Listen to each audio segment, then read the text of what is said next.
Hello everyone, मेरा नाम है पारस पटेल और आप सभी का कैटपर में हार्दिक स्वागत है।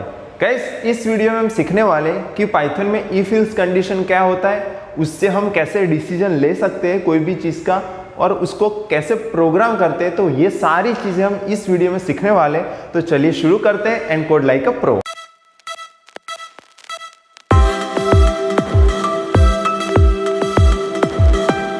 इस वीडियो में हम बात करेंगे कि पाइथन में इफ एल्स क्या होता है, इलिफ क्या होता है, सारी चीजें हम इस वीडियो में सीखने वाले हैं। तो चलिए देखते हैं।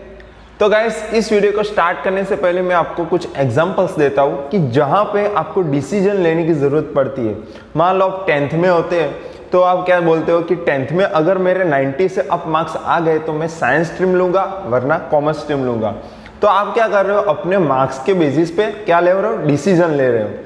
फिर आपको एक एग्जांपल दूं, अगर वेदर अच्छा है, बाहर आप देखते हो मोबाइल में कि अगर एक वीक में इतना अच्छा वेदर है तो मैं घूमने जाऊंगा बाहर वरना घूमने नहीं जाऊंगा। तो कुछ कुछ कंडीशन पे आप क्या ले रहा हो, डिसीजन ले रहे हो कि कुछ डिसीजन लेते हो based on some condition. Based on some condition पे आप कुछ डिसीजन लेते हो कि अगर ये कंडीशन ट्रू होती है तो मैं ये काम करूँगा, प्रोग्राम ये काम करेगा वरना ये काम करेगा। तो इसी के लिए हम इफ एल्स का यूज करते हैं। ठीक है, अभी यहाँ पे देखते हैं कि a bare Python if statements evaluates whether expression is true और फॉल्स।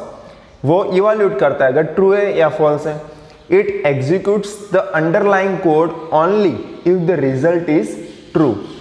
ट्रू होता है तब भी वो कोड को इवैल्यूएट करेगा। ठीक है, चलो नेक्स्ट देखते हैं। यहाँ पे देखो सिंटैक्स दिया हुआ है इफ, उसके बाद आपको कोई एक्सप्रेशन या स्टेटमेंट लिखोगे, वो है ना बूलियन कॉन्टेक्स्ट रिटर्न करेगा। अगर वो ट्रू होगा तो ये ब्लॉक चलेगा और नहीं तो एल्स वाला ब्लॉक चलेगा। सिंपल, बहुत ही सिंपल है। चलो अभी एक एग्जांपल करके आपको दिखाता हूँ। छोटा सा एग्जांपल लेते हैं। अगर आपकी एज 18 या 18 से ज़्यादा है तो आप लाइसेंस के लिए एलिजिबल हो। ठीक है, अगर नहीं है तो नहीं है। तो अभी मैं क्या कर रहा हूँ, एक वेरिएबल बना रहा हूँ एज और उसमें डाल रहा हूँ 21। ठीक है, अभी मुझे इफ एल्स करके डिसीजन लेना है इफ से। तो मैं क्या लिखूंगा, इफ और फिर कंडीशन लिखूंगा, कंडीशन और एक्सप्रेशन। तो क्या कंडीशन है मेरी कि ग्रेटर देन 18 होना चाहिए। कॉलन करेंगे फिर और उसके बाद इंडेंटेशन छोड़ के क्या लिखेंगे, यू आर एलिजिबल। यहाँ पे आप कोई भी कोड लिख सकते हो, एलिजिबल। ठीक है, और अगर इल्स पार्ट आपको नहीं लिखना है तो भी कोई प्रॉब्लम नहीं है, बेस्ड ऑन योर कंडीशंस। ठीक है, देखो अभी ये हो गया। अभी मुझे इल्स पार्ट भी लिखना था तो इल्स प्रिंट नॉट एलिजिबल।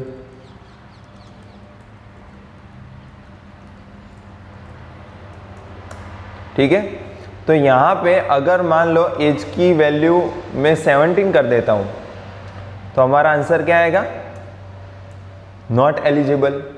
बहुत ही सिंपल है। तो हमने कोई कंडीशन पे डिसीजन लिया। अभी नेक्स्ट देखते हैं। चलो गाइस, इसका एक बहुत ही अच्छा एग्जांपल आपको देता हूँ। अभी कोरोना चल रहा है तो कोरोना के अगर केसेस 0 के 100 के बीच में है तो वो क्या कहलाएगा, ग्रीन फ्लैग उसे देना है मुझे। ठीक है, तो ये एक कंडीशन हो गई। अगर मान लो 100 से 500 के बीच में है तो उसे ऑरेंज फ्लैग दूंगा। ठीक है, और 500 से 1000 के बीच में है तो उसे येलो फ्लैग, और 1000 से ज़्यादा है तो उसे रेड फ्लैग देंगे। तो ये सारे केसेस, दिन में अगर इतने केसेस बढ़ रहे हैं तो ऐसे में फ्लैग देना चाहता हूँ। तो उस टाइम पे क्या यूज़ करूँगा, मेरे पास कितनी कंडीशन हुई, 4 कंडीशन है। 0 से 100, 100 से 500 के बीच में, 500 से 1000 एंड 1000 से ज़्यादा। तो 4 कंडीशन हुई। अब इफ एल्स आप यूज़ करते तो इफ में एक कंडीशन आती, एल्स में एक कंडीशन, 2 कंडीशन के लिए ये चलता। बट मेरे पास 4 कंडीशन है, 2 और कंडीशन हो गई। तो उसके लिए हम क्या यूज़ कर सकते हैं, इलिफ का यूज़ कर सकते हैं। इलिफ का मीनिंग होता है इल्स इफ। ठीक है, तो इल्स इफ में अगर अलग कंडीशन लिख के आप यूज़ कर सकते हो। यहाँ पे मैं एक वेरिएबल बना रहा हूँ केसेस का। तो दिन में मान लो 100 केसेस आ रहे हैं। ठीक है, तो यहाँ पे हम कंडीशन लिखेंगे इफ केस कितने बीच में, 0 से ज़्यादा।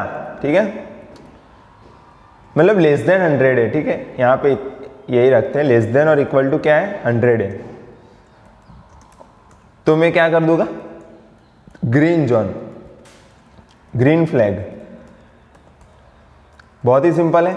अभी मुझे दूसरी कंडीशन लगानी, तो मैं इल्स इफ का यूज करूंगा। इल्स इफ, तो इसका शॉर्ट फॉर्म है इलिफ, ठीक है, इलिफ। तो उसमें भी दूसरी कंडीशन लिखते हैं कि 100 से ज्यादा हो तो ग्रेटर देन 100, लेस देन 5। ऐसे नहीं कर सकते, तो लेस देन 500 एंड 100 से ज़्यादा, ठीक है। तो यहाँ पे 100 लिखूंगा तो 100 से ज़्यादा और 500 से कम।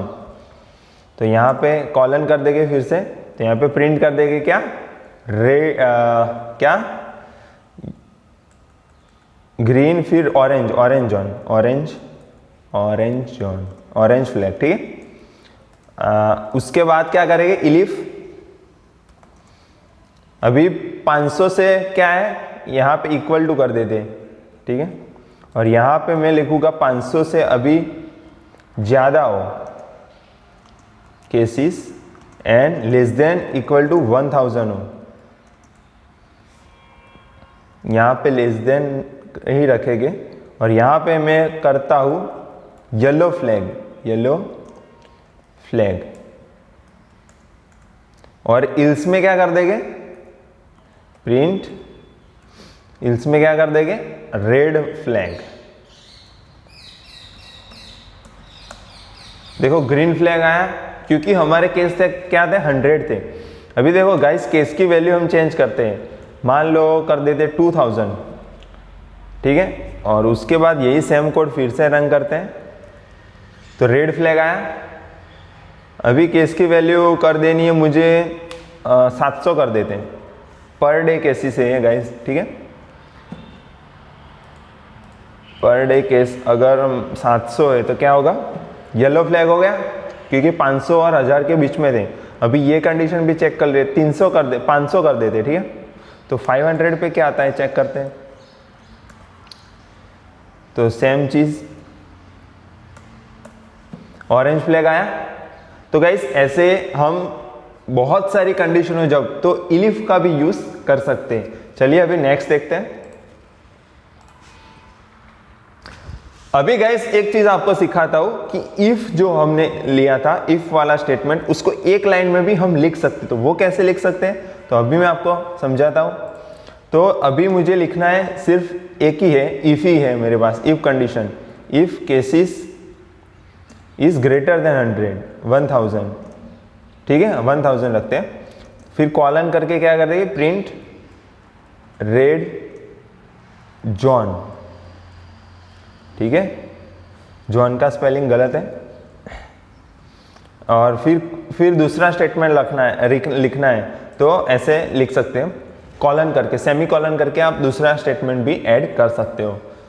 तो हाई ऐसे करेंगे। तो यहाँ पे कुछ हुआ नहीं क्योंकि हमारे केस कितने थे, 500 थे। तो केसेस की वैल्यू हम बढ़ा देते हैं, मान लो 2000 कर देते हैं यहाँ पे।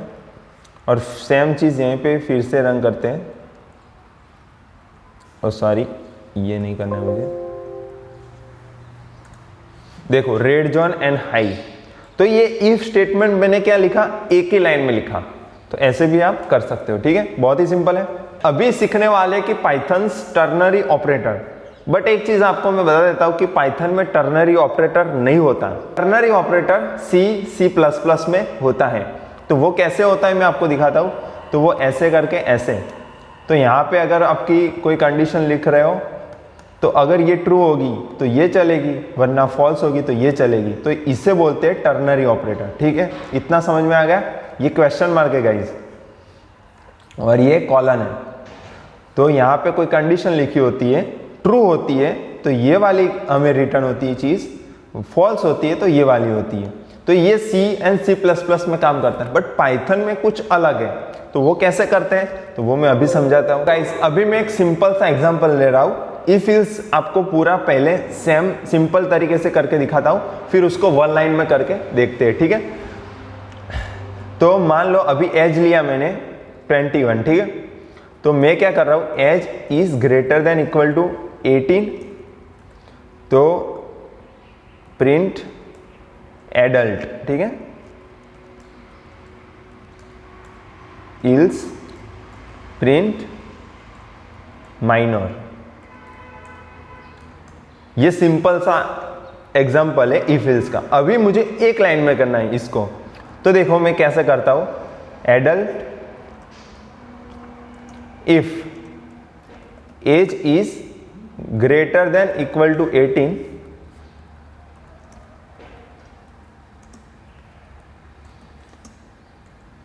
ये कॉलन करने की जरूरत नहीं, इल्स माइनर। देखो हो गया, बहुत ही सिंपल है। तो ऐसे आप लिख सकते हो। तो जो आपको लिखना है, देखो इफ कंडीशन लिखी, उसके बाद जो प्रिंट हो रहा था उसको आपको पहले लिखना है। तो पहले ये लिखना है प्रिंट एडल्ट, उसके बाद इफ कंडीशन लिखनी है। फिर गाइज यहाँ पे कॉलन नहीं लगाने। देखो एक स्टेटमेंट में जब आप लिख रहे हो तो यहाँ पे कॉलन वॉलन कुछ नहीं आएगा, डायरेक्ट फिर इल्स लिखना है उसके बाद। और फिर देखो इल्स वाला पार्ट सेम रहेगा, इल्स वाला जैसे लिखते थे वैसे ही, बस इफ में चेंज हो रहा है। इफ में क्या चेंज हो रहा है, पहले प्रिंट हो रहा है फिर कंडीशन चेक हो रही है। बहुत ही सिंपल। अब गाइज इसको प्रिंट करना है तो भी आप प्रिंट कर सकते हो, ऊपर वाला सेम एग्जांपल। तो यहाँ पे प्रिंट लिख दूंगा,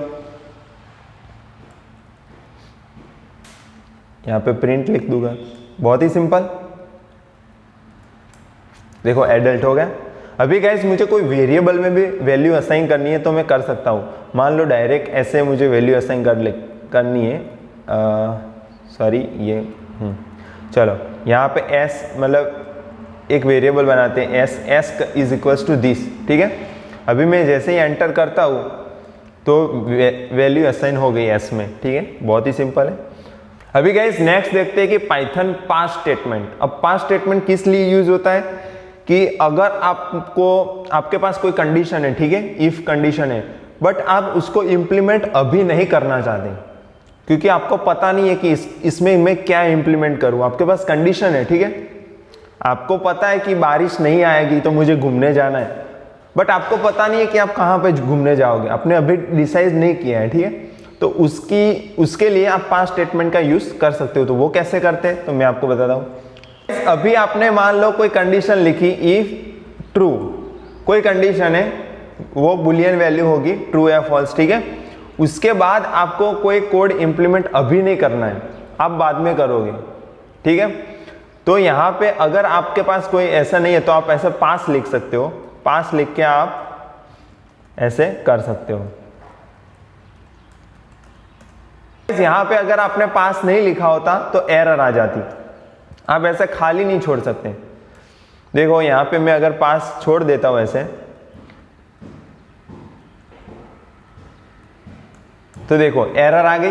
गाइस अभी आप इफ के अंदर दूसरा इफ भी यूज कर सकते हो, उससे बोलते हैं नेस्टेड इफ एल्स कंडीशन, ठीक है। तो वो कैसे होता है, तो यहाँ पे एक छोटा सा एग्जांपल लेते हैं।